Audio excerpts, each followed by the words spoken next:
We continue with the moving coil galvanometer. Now you see that sensitivity of the galvanometer. When can we say the galvanometer is more sensitive towards current or voltage?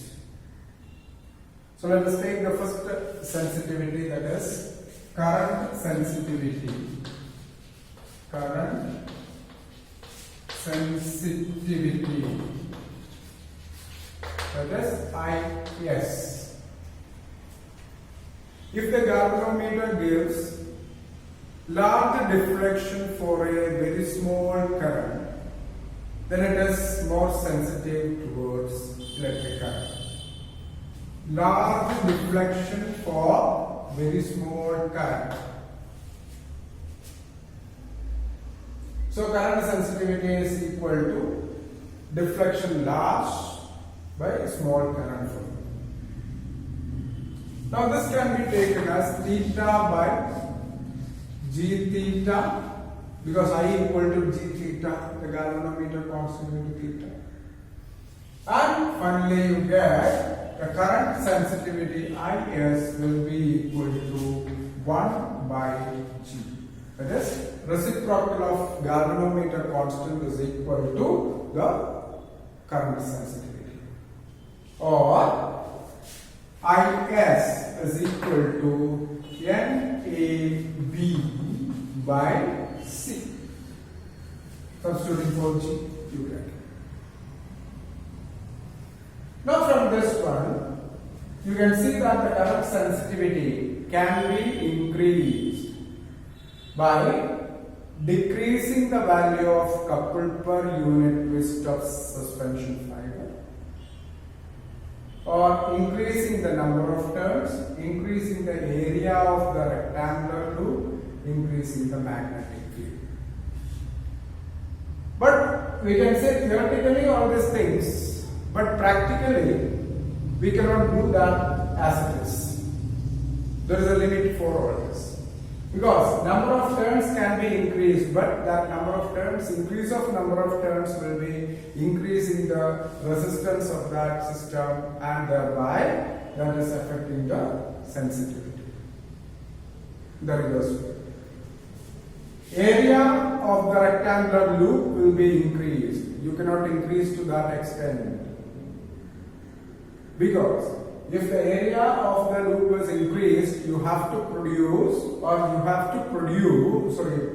you have to provide a magnetic field which is uniform throughout that large area. Okay? That is very difficult.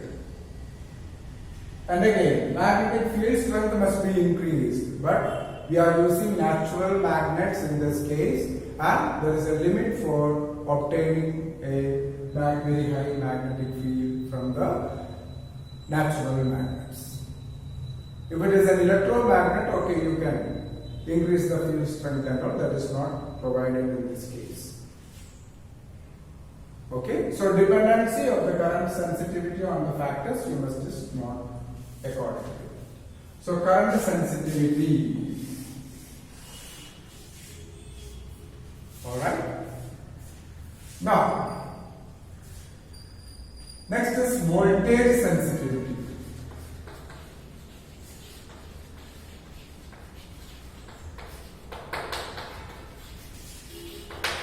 Now say ABS. S for sensitivity, V for voltage.